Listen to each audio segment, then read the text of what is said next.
ఈ వీడియో చూసే ముందు మిగతా 6 పార్ట్స్ చూసి అప్పుడు ఈ వీడియో చూడండి. మీకు కథ పూర్తిగా అర్థమవుతుంది. కాఫీలు రెడీ చేసి రాణి చెయ్యికి అందిస్తుంది లక్ష్మి. మీ నాన్నకి అల్లుడికి ఇవ్వమ్మా, అలాగే రెడీ అవ్వమని చెప్పు. వెళ్ళడానికి నేను రెడీ అవుతాను త్వరగా. కానీ ఓకే, ఇచ్చి వస్తాను, ముందు నువ్వు తాగు అని ఒకటి ఇస్తుంది. నాన్న నాన్న ఎక్కడున్నావు? రాణి బయటకి రా, బయట ఉన్నా. నాన్న అందరూ రెడీ అయ్యారు, ఒక్క మీరు తప్ప. అయితే త్వరగా వెళ్దాం నాన్న. నేను రెడీ అవ్వడం ఏంటి బుజ్జి? ఆ కండువా తీసుకురా, పూజారి గారు వస్తే బయలుదేరడమే ఇక. ఓకే నాన్న, కాఫీ తాగండి అని కాఫీ ఇచ్చేసి వెళ్ళిపోతుంది రాణి. ఏంటండి వెతుకుతున్నారు? చాలాసేపటి నుండి చూస్తున్నా, ఏం వెతుకుతున్నారు? అదే రాణి, మార్నింగ్ ఒకటి లాకెట్ ఇచ్చావుగా, పాకెట్లో వేసుకున్నా, కనబడటం లేదు, ఎక్కడ ఉందా అని చూస్తున్నా. ఓకే నేను వెతుకుతాను, కానీ కాఫీ తీసుకోండి అని ఇచ్చేసి వెళ్ళిపోతుంది. కాఫీ తాగుతూ అలాగే డెస్క్ వైపు చూస్తూ షాక్ అయ్యి కాఫీ కప్పు వదిలేస్తాడు విజయ్. రాణి రాణి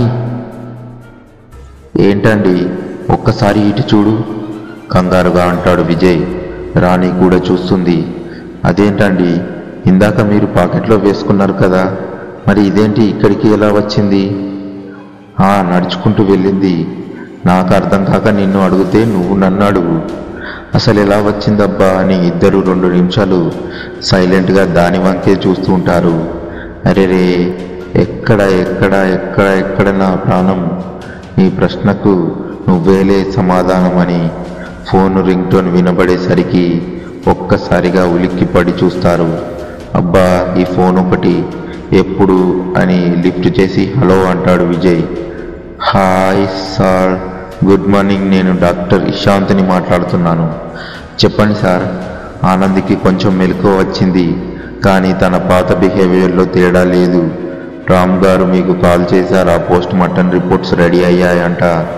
నేచర్ హాస్పిటల్ వాళ్ళు కాల్ చేశారు, మీకే చెప్పమన్నాను. ఇదివరకే మీకు చెప్పి ఉంటారనుకున్నాను. నేను ఊళ్ళో ఉన్నాను సార్, కేసు పని మీదనే వచ్చా. ఈరోజు ఒకటి ముఖ్యమైన పని మీద బయలుదేరుతున్నాం. ఇక్కడ డీటెయిల్స్ మొత్తం సేకరించి తీసుకొని 2 డేస్లో వస్తా. Okay sir, bye. మీరు ఎంత త్వరగా దీన్ని కనిపెట్టగలిగితే అంత మంచిది మన అందరికీ. అవునండి, నాకు చాలా అడ్డంకులు ఎదురవుతున్నాయి. పోలీస్ కేసు ఇప్పుడు పర్సనల్ ప్రాబ్లం అయింది. మా ప్రయత్నం మేము చేస్తున్నాం సార్. ఒకవేళ తను మామూలు మనిషి అయితే అయినా పాతవి మొత్తం జ్ఞాపకం వచ్చి ఉంటావి అనుకున్నా. మనకు చెప్తాడని గ్యారంటీ లేదు సార్.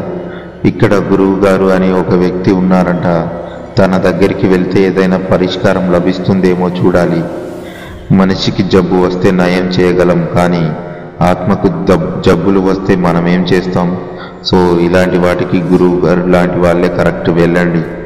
అవును, నేను అతన్ని నమ్మి వెళ్ళట్లేదు డాక్టర్, బట్ నాకు అక్కడ తను చెప్పే స్టోరీలో క్లూ ఏమైనా దొరుకుతుందేమో అని వెళ్తున్నా. Okay, good bye Vijay, bye, see you later doctor. Locket వైపు చూస్తూ రాణిని పిలిచి దాన్ని పాకెట్లో వేసుకోమని చెప్తాడు. రాణి తీసుకొని పాకెట్లో వేసుకుంటుంది. ఇంతలో పూజారి గారు వచ్చారు. రండి వెళ్దామని లక్ష్మి పిలవడంతో ఇద్దరు బయటకు వస్తారు. అందరూ కలిసి కారులో ఎక్కి వెళ్తుంటారు. విజయ్ డ్రైవ్ చేస్తూ ఉంటాడు. వాళ్లకు పూజారి గారు దారి మధ్యలో వెళ్తుంటే గురువు గారి దగ్గర ఎలా మాట్లాడాలి, ఎలా ఉండాలి అని వివరంగా చెప్పడం మొదలు పెడతాడు. ముఖ్యంగా ఒక్కరు మాత్రమే అతని దగ్గరికి వెళ్లేందుకు అనుమతి ఉంటుంది. క్రితంసారి జయరాం గారు ఒక్కరే వెళ్ళారు సమస్య పరిష్కారం కోసం.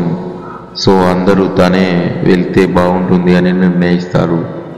చుట్టూ పూల తోటలు, మామిడి జామ చెట్లు, చాలా అందంగా ఉంది. ఆనందవనం, దాదాపు 50 జింకలు ఉన్నాయి. ఒకటేమిటి, పశు సంపద మొత్తం అక్కడే ఉంది. కృష్ణ లక్ష్మి అని ముద్దుగా పేరు పెట్టిన గోమాత మెడ నిండా గంటలతో నిండు గర్భిణిగా ఇవాళ రేపు కనేటట్టు అందంగా ఉంది. చుట్టూ చెట్లు, మధ్యలో ఆశ్రమం కట్టారు. అక్కడ దాదాపు 100కు మందికి పైగా శిష్యులు ఉంటారు. వివిధ రకాల శిక్షణ నిమిత్తం అక్కడ శిక్షణ పొందిన వాళ్ళు చాలా ఉన్నత స్థితిలో ఉన్నారు. వాళ్ళు పంపే గురుదక్షిణ ద్వారా ఆశ్రమం నడుస్తుంది. ఇప్పుడు గురువు గారు చరమంక దశలో ఉన్నారు. ప్రధాన శిష్యుడైన కుమార్ చౌదరి గారు ఆశ్రమం యొక్క యోగక్షేమాలు చూసుకుంటున్నారు. ఆశ్రమంలో అన్ని రకాల విద్యలు నేర్పిస్తాడు. ఇక్కడ నేర్చుకున్న వారు కొందరు వెళ్ళలేక ఇక్కడే గురువు గారికి కుదిరి ఆయా విద్యలలో మెలకువలు నేర్పుతారు. ఈ కాలంలో ఇలాంటి ఆశ్రమం ఉందని చాలామందికి తెలియదు. గురువుగారి పేరు శ్రీ శ్రీ శ్రీ ఆనందరాఘవాచార్యులు. తన మొదట కష్టపడి ఆశ్రమాన్ని నిలబెట్టారు. కొంచెం దైవత్వం కలవాడు. ఎప్పుడూ ధ్యాన ముద్రలోనే ఉంటాడు. ఉదయం సూర్య నమస్కారాలకి మరియు సూర్యాస్తమయానికి మాత్రమే బయటకు వస్తాడు. చాలామందికి జబ్బులకు ఇది మందు ఈ ఆశ్రమంలో దొరుకుతుంది. కానీ నయం కాని జబ్బులు కూడా ఇక్కడికి వస్తే నయం అవుతాయని చాలామందికి విశ్వాసం. అందుకే చుట్టుపక్కల ఊళ్ళలో వాళ్ళు నెలల తరబడి ఆశ్రమంలో సేవ చేసుకుంటూ ఇక్కడే ఉండిపోతారు. ఇంతలో గేట్ దగ్గర హారన్ సౌండ్ వినబడేసరికి కృష్ణ లక్ష్మికి గడ్డి వేస్తున్న భార్గవ్ వెళ్ళి గేట్ ఓపెన్ చేస్తాడు. కారులోంచి కొంతమంది ఫారినర్స్ దిగారు. వాళ్ళు ఆశ్రమం గురించి తెలుసుకొని ఇంటర్వ్యూ చేద్దామని వచ్చిన అతిథులకు దారి చూయించి భార్గవ్ మళ్ళీ పనిలో మునిగిపోయాడు. వాళ్ళకి జానకి అని ఒక అమ్మాయి గైడ్గా తెచ్చుకుంటారు. Hi sir, I'm professor Martin and she is my assistant LoRa. I am coming from UNESCO sir. Hi sir, nice to meet you and hi all అని చెప్పి కుమార్ అందరికీ చెప్పి సోఫా చూయిస్తాడు. భార్గవ్ సార్ వాళ్ళకి తేనీరు చెప్పు, సాయంత్రం కదా అదే తాగుతారు అని జానకితో అంటాడు. మీరు ఇంటర్వ్యూ చేయలేరు, ఇవాళ రేపు సాయంత్రం అయితే మీకు అపాయింట్మెంట్ ఉంటుంది అని చెప్పండి జానకి గారు. అవునా, వాళ్ళు చాలా దూరం నుండి వచ్చారు సార్, మళ్ళీ వెళ్ళిపోవాలి. మీరు చెప్పింది రైట్, బట్ గురువు గారి దర్శనం కోసం ఎంతమంది వచ్చారో చూసావుగా, వెయిట్ చేస్తున్నారు. అందరూ ఎలాగోలా రేపు మార్నింగ్ నేను అరేంజ్ చేస్తానులే, అది కూడా 10 నిమిషాలు మాత్రమే. It's not available to meet our sir, but it's possible to next day morning only because they are waiting for long time and there is no appointment sir and interview is only for 10 minutes. We came from far. It does not matter. We will continue in the next morning. I have to take a photo of him and have to prepare questions for 10 minutes. It is clear? Inform him about this. Okay sir. మా వాళ్ళు ఒప్పుకున్నారు, రేపు morning okay అని చెప్పారు. Okay Janaki, మీకు Bhargav rooms చూయిస్తాడు, వెళ్ళండి అని భార్గవ్ని పిలిచి పంపుతాడు వాళ్ళని. LoRa is asking Janaki that Janaki, it's okay for you stay here or else you are wishing to stay anywhere. No madam, they are giving rooms to stay and we have to stay here only madam. Then what about food? Is that also here only? Is it available any North Indian food? Wait for a while madam, I will ask.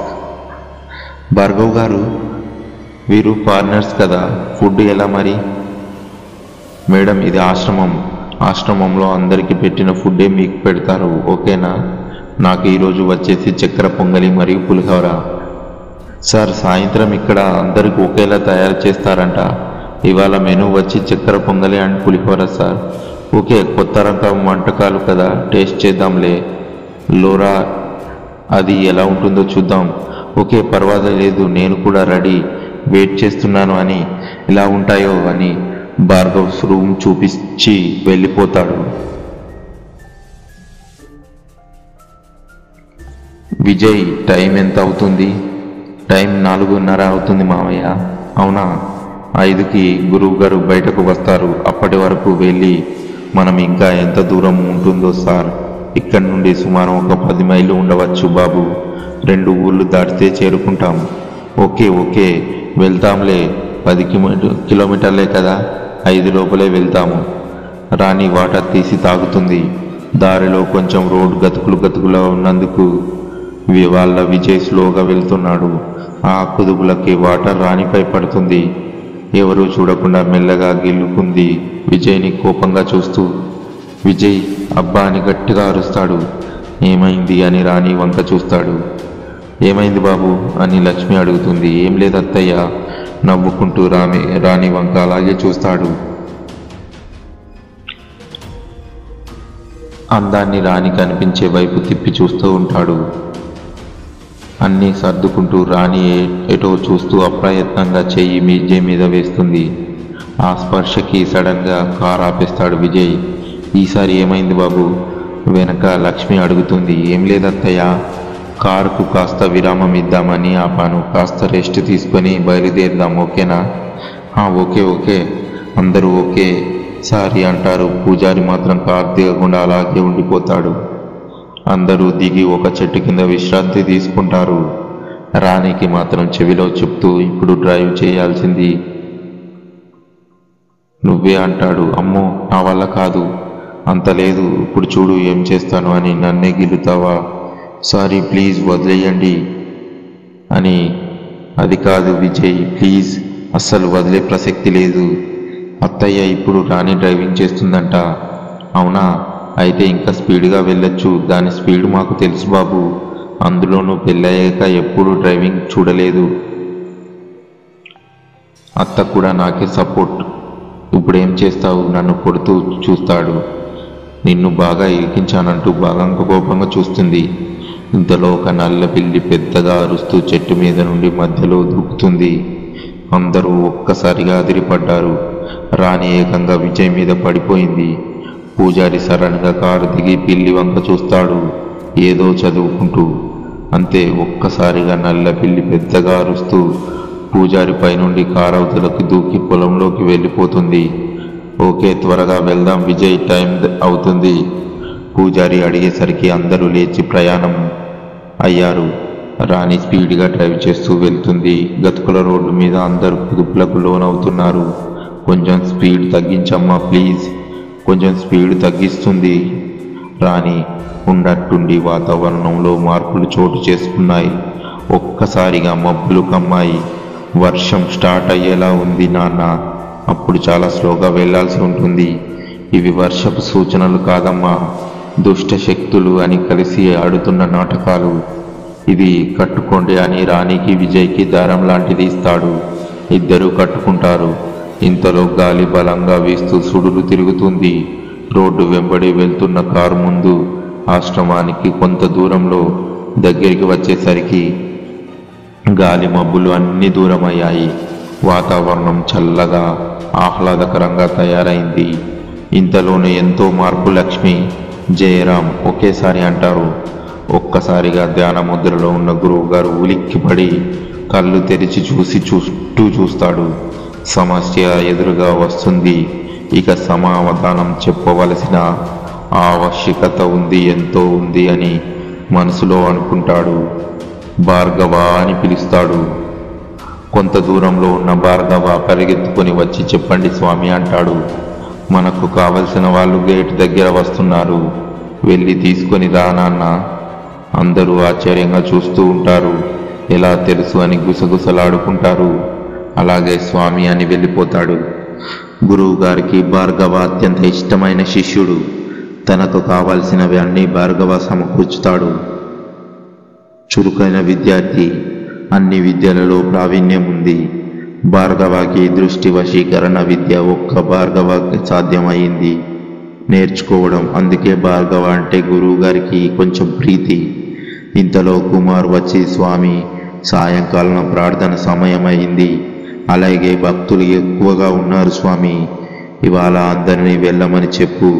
ప్రార్థన లేదు ఇవాళ, ఎవరిని కనబడం లేదు, ముఖ్యమైన వాళ్ళు వస్తున్నారు. అలాగే మన ఆశ్రమ ద్వారాలు మూయించి వేసి నక్షత్ర ముగ్గు వేయించు. ప్రధాన హోమం దగ్గర కుమార్ ఆశ్చర్యంగా గురువు గారి వైపు చూసి అలాగే స్వామి అంటాడు. నా జీవితం మొత్తం ఇక్కడే గడిపాను, కానీ ఏనాడు గురువు గారు ప్రార్థన లేకుండా రోజుని ముగించింది లేదు. ఈరోజు ఏదో జరగబోతుందని మనసులో అనుకుంటాడు. తర్వాత ఏం జరిగిందో చూడాలంటే నెక్స్ట్ పార్ట్ కోసం వెయిట్ చేస్తూ ఉండండి. ఈ వీడియో నచ్చితే లైక్ చేసి మీకేమనిపించిందో కామెంట్ రూపంలో తెలియజేయండి. అలాగే మరిన్ని వీడియోల కోసం సబ్స్క్రైబ్ చేసుకోండి. Thank you so much for